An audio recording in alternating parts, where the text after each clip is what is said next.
Good morning, Karuba. Ayan. So, today ay magluluto tayo ng papaitan. Ayan o, ito, papaitang baka po ito. Ayan po yung mga laman loob ng baka. Good for 3 person lang. Ayan, meron tayong sampalok din dyan. Siyempre, meron tayong siling. Ito yung pinagkuluan natin. Diyan din natin, pakukulan tong sampalok. Ayan. Pasasabaw natin mamaya.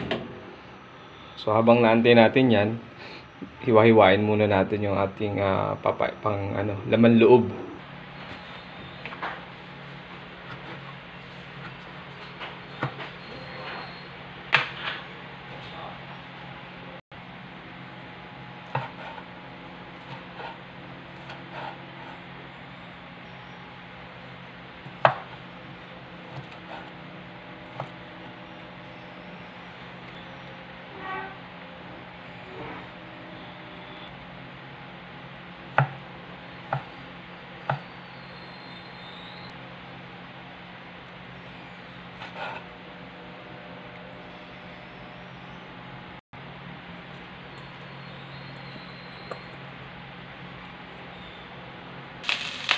Isa na natin yung ating buyos saka bawang, luya.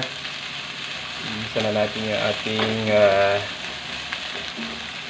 mga karne, mga laman loob ng baka.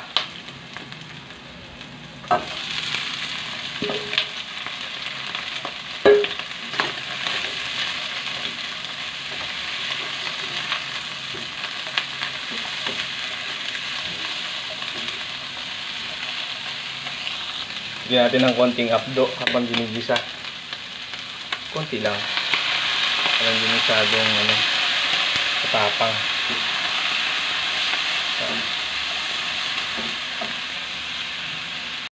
Bigyan din natin ng patis habang ginigisa para matanggal yung ibang lansa. Saka natin konti. Okay.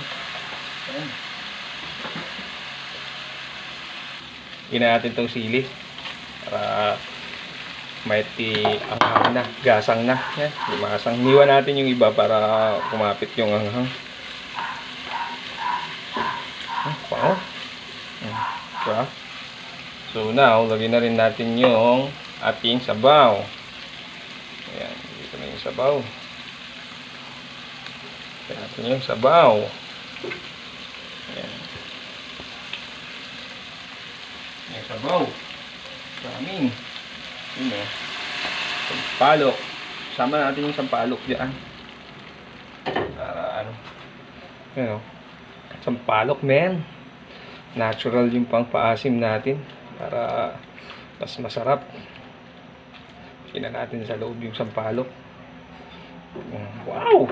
Ito na ba yan? Ito na yung ating papaitan. Paitang baka. Sarap nito, men. Ayan o. Papakuloyin lang natin yan. Sige na. Okay na yan. Gumulo. Ayos na yan, mga karuba. So, ayan na. Tignan natin, karuba. Yun. Ayan, burok-burok na, mga karuba. Actually, luto naman na ito kasi pinakulaan na natin yung ating karne. Tikman na natin. So, syempre, tikman muna natin para alaman natin kung sakto na.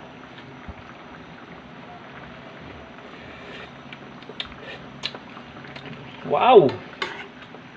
Grabe, yummy! Yun, update na natin. Karuba, yan na. Sakto na yung lasa, sakto na yung timpla. Yan, sakto na rin yung sabaw. Luto na to, mga karuba. Ito na po yung ating papaitang baka na may sampalok nilagay natin. Yan o. Sarap. Sarap ng sabaw nito. Sarap maghigop ng sabaw nito, mga karuba. Ayan o. Wow. Kain na tayo, karuba, mga tayo. Ayan o. Ayan.